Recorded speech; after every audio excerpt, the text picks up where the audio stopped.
So, hello mga brad, may hapon sa inyo. For today's video, maranay ang continuation sa atong Project Alindog Honda Dream C100. Nakita ninyo itong previous video na repinta og parts sa ato niya. Kunya, mga parts pod niya nga atong gi-order o atong ibang unbox. So karon mga brad, ato na siyang itaod tanan. Mao na siya, mao na atong gilapag dire. Una daan og taod ang atong swing arm. Kunya gitansya daan ang shock. Kunya gitansya pod ang chin cover o maigo ba siya sa swing arm. Kay kanimang kong swing arm na to, di ba ato maning giparehab. Kunya wala na yung repaint pag yun. So gi-repaint na po na to outro. Ang inagian ani sa kuan, pasilya, medyo wala nagpantay. Mo nang gitansya og mayo sa atong igagaw no pagtaod sa chin cover. So iwit na mo nabalaan nga kinahanglan i-modify ang atong chin cover. Kumbaga sandiran gamay kay aron mo label siya sa swing arm, kumbaga muhaom siya sa swing arm. So mo to, gitawod ang swing arm nya, gitawod pud ang shock, gitawod na to sila duha daan. Kay aron mabutangan siya og ligid. Unya diri na dayon gi kuhaan gamay ang atong chin cover, muhaom siya sa swing arm, gitawod niya outro, then goods na siya, muhaom na siya sa atong swing arm. Sunod kanina pong kuan shock, kay ang kaning shock magud nato mo bangga ni siya sa swing arm ay sa chin cover. So atong chin cover na pud ang bangagan gamay sa kilid nga part aron ang play sa shock dili mo sangyad sa atong chin cover. So mo na ni ron gimarkira na ya after ani mo to gi pahaka na pud ang atong chin cover outro. So kaning nga part pod na reel ko naman ni. So dako pug kayo ang kuan manggod, ang sander daw kayo. So kinahanglan mi atong rotary tool nga nipis bitaw kayo katong panglighten bitaw. So ako ipakita sa inyo, mao ni siya. Mao ni nga time ang katong nagpa trabaho mi sa gawas kay wala mi kuan nigpis nga rotary tool. So mao ni siya, okay na. Diri na punta sa kuan sa iyang flange hub. So ang flange hub sa atong Honda Dream double lock siya daan. Unya kay nagilis man ta og kuan, nagilis ta og axle.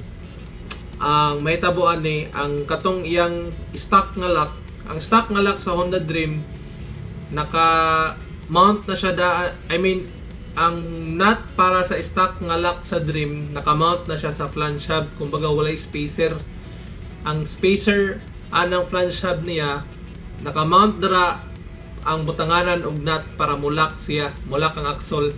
So kay nag-change man ta og axle, so kinahanglan ta nga putlan ang katong murag kumbaga lock, stock lock sa atong flange hub kay aron matawod ang atong stainless nga axle.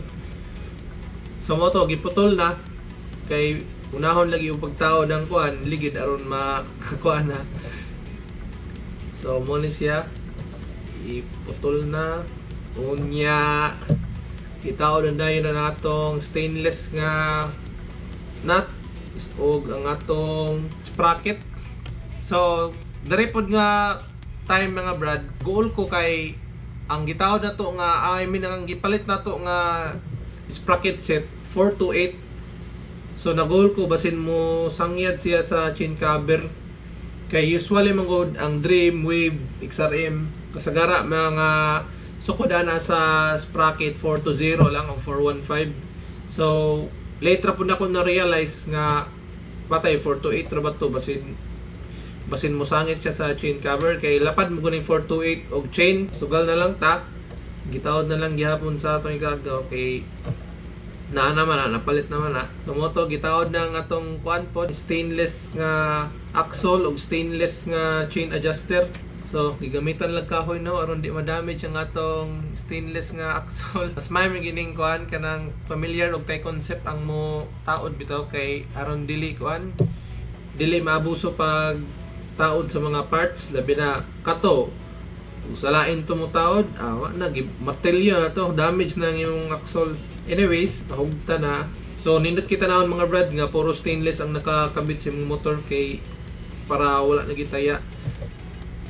So gitaod na ang atong chain nga 428. So dire pa lang daan mga brad, makita ninyo nga lapad gid siya. Matay lag di ni maigo, impas yun ni ron. So gilak na ang kuan. Testing naglock atong chain adjuster. Gitaod na po atong original nga rear footrest. Apil na ang iyang stainless na bolt. Tilbig yun na ginamo ang atras kay nadya mga pisa kasagara. So moto no. Fast forward ta. Gitaod na po ang sa pika side. Kunyang atong pivot axle pod ug makita ninyo gitabunan na nato siya stainless nga nut, close nut aron di ma-expose ang iyang kakaraan. So bago na pod ang atong kuan, ang atong brake arm. Although kanatong brake arm wala ta kapalit og stainless, original ang atong gipalit. Ang brake rod pod original pa gyapon, wala pa ta kapalit og stainless, pero sige lang kay wala man sila ni taya pod. So lisdan na po nato ng stainless son, temporary lang sa. So mo to ang footrest pod nga passenger footrest sa right, nataod na pod nato na kalisod lang diri gamay kay kanang mo sangyad manggod ang murag pin bitaw sa ilalom, mo sangyad siya pagitaod diri kay naay pipe na to. Pero anyways nataod man gyapon. Tapos diri nga part pod mga brad, to nang gi modify pod ang atong cover kay katong baso-baso sa YSS di man siya mapaigo. So kani pod nga part nakalimot po kog instruct sa akong gagaw nga pagtabas, kumbaga kuan lang gid untana to kanang sukod lang gid untana kaayo sa kuan ba sa baso niya. Kung unsay shape sa baso diara pod niya tabasan pod para nindot siya tanawon, pero kay naputol naman niya. So goods lang gyapon. Di man kayo halata nga gitabasan pod kay giliha man ni after. So mo to gitaod na siya.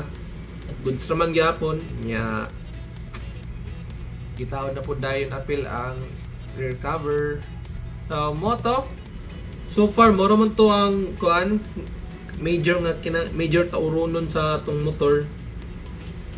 Napayuban pisa ning wala na nato na videohan, pero nataod pud siya kaning iyang brake pedal nga stainless, side stand. Dali ra man kayo pagtaod, nadugay lang mi sa pag-modify sa ubang pisa sa cover, sa chin cover. So pag pa-under diri dayon mga brad, maski hapit magbulan wala gi pa-under, one click pa gyapon. So munang nindot king mga karaan nga motor gyud, mga karaan nga makina sa motor. Dali okay pandaron. One click gyapon na diri ang mga brad. Karon na ni siya naka-under otro. Mo nang isabot sa reason nga kuan asap na ang pagpataod sa mga pisa, balag kulang-kulang pa kay basin di na pod mo under ba kay naglubog na pod siya balik. So andar ni siya diri mga brad. So far mo man yung mga pisa nga kinahanglan nato itaod sa Dream sa pagkakaron. So mura na siya kuan, mura na siya original balik.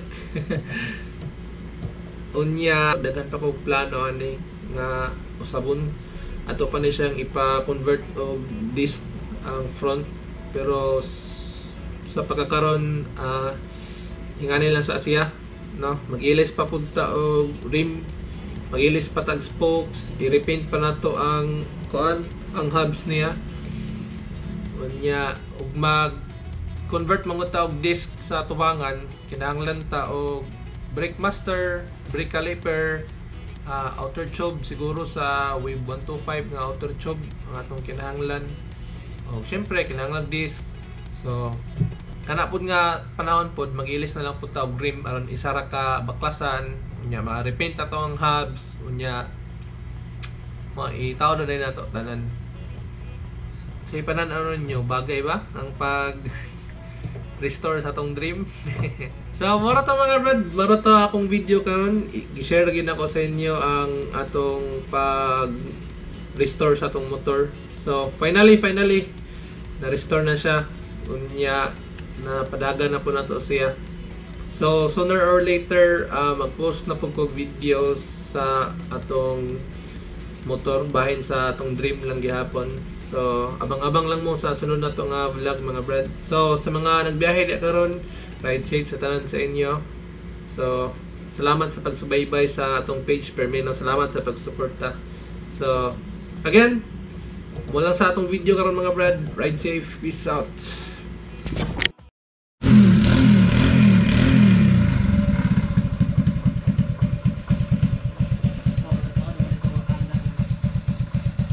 Oh, karon pa. Yes, pa kayo no? Oh, kay di man tumakrang atong draya. Lagi dito. Kay sangit man. Ya, pila ka adlaw na standby.